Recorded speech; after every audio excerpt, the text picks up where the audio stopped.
Catalunya ha de tindre genètica de motor. És la força que ha de ser així, perquè en un país tan petit, que tinguem 7 campions del món cada any, anem amb un ventall entre 5, 7, 8, en un país petit, que no arribem a 7.000 llicències contra països com França, Alemanya, Anglaterra, Itàlia, que passen de 70.000 i que arriben a tindre 1 o 2 campions del món, ha de ser genètica, ha de ser alguna cosa especial, que el poble català ho porta a la sang, perquè si no seria impossible. Vaig començar als 4 anys amb una moto que vaig demanar als Reis i la meva família sempre m'ha estat apoyant i a partir d'allà primer va començar com un hobby, després vam anar pujant escales i sense donar-nos compte ja em va fitxar un equip i vam anar pujant cap amunt. Vaig començar a anar amb moto als 4 anys perquè a casa meva hi havia molta afició per part del meu pare i és el que vivia una mica a casa, tant el meu pare com el meu germà sortien sempre amb moto i a mi em feia una mica d'enveja i un dia ho vaig provar i em va agradar moltíssim. I quan tenia 6 anys els meus pares em van animar, vaig córrer, sé que vaig fer última però que m'ho vaig passar molt bé i des d'aquell dia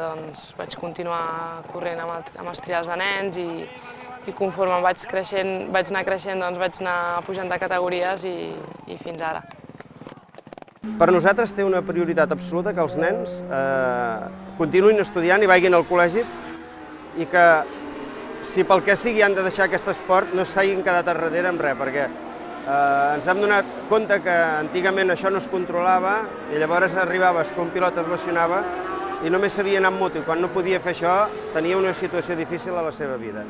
Per tant, des de la federació no tenen cap ajuda sinó fent seguiment de notes. I veureu que hi ha pilots molt joves al Mundial i encara continuem dient i demanant que estudien.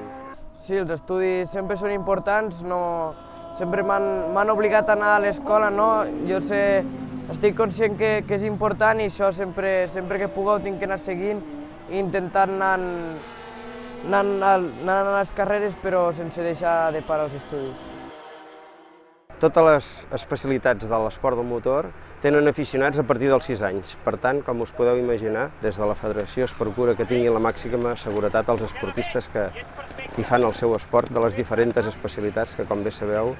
no solament és velocitat, sinó que hi ha el trial, el motocross, l'enduro, el quad, el minibike, el supermotar, que també tenim grans campions. Per tant, quan entrem en una pista de velocitat, mirem que hi hagin escapatòries, mirem que la grava estigui bé, que les proteccions dels possibles cops minimitzin el cop, però a més sempre va acompanyat de qualsevol cursa, ja sigui de trial, motocross, enduro,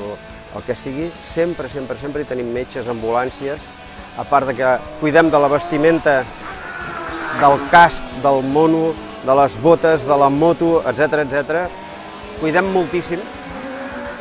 perquè no cal dir, aquí s'agafen velocitats importants i en canvi pel número de caigudes i d'accidents doncs veiem que la gent no es fa més mal que d'altres esports que sembla que siguin menys arriscats que aquest, però a la seguretat hi tenim una cura especial.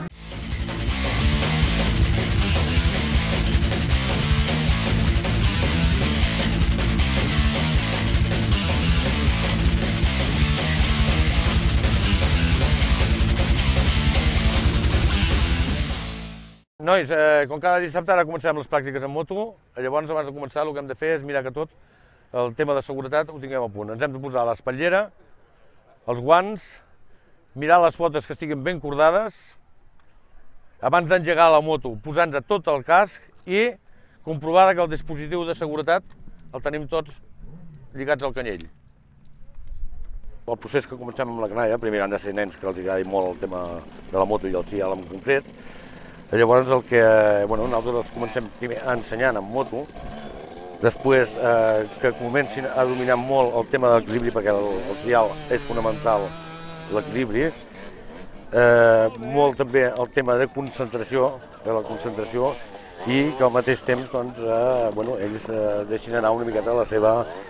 energia, per dir-ho d'alguna manera.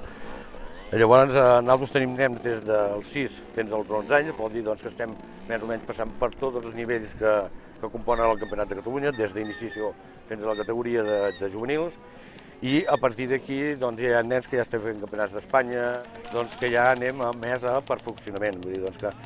intentem que l'escola abarqui tot aquest abans de possibilitats per la canalla. No? És un esport molt difícil que consta de saltar pedres, baixar baixades, fer giros,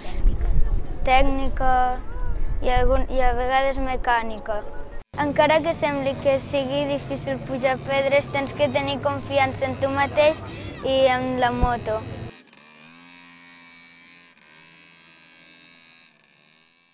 M'agradaria que hi hagi més nenes per compartir l'esport, per jugar amb elles i per compartir l'amistat. Jo, quan vaig començar, era sempre l'únic, era un cas estrany, i ara cada vegada més doncs, hi ha més nenes. Jo crec que és una mica, sobretot, canviar la mentalitat dels pares, no? Perquè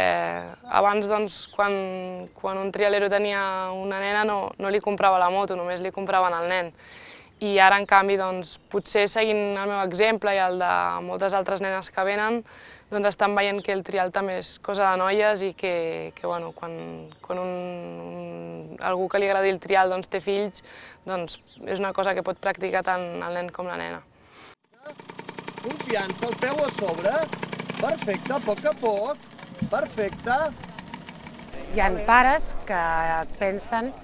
que és un esport insegur, però sempre i quan es practiqui amb les mesures de seguretat, com per exemple el cas, les espatlleres i unes botes i guants, i estiguin dintre d'una zona o d'un recinte marcat, tenen totes les mesures de seguretat. Fins i tot la meva filla, amb 8 anys,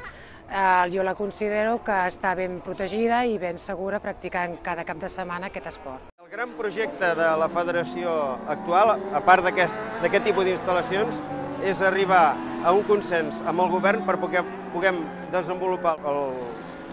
trial i l'enduro a les muntanyes amb la llibertat que necessitem sense estar perseguits per ningú. Per tant, el projecte és instal·lacions i àrees de motor arreu de Catalunya.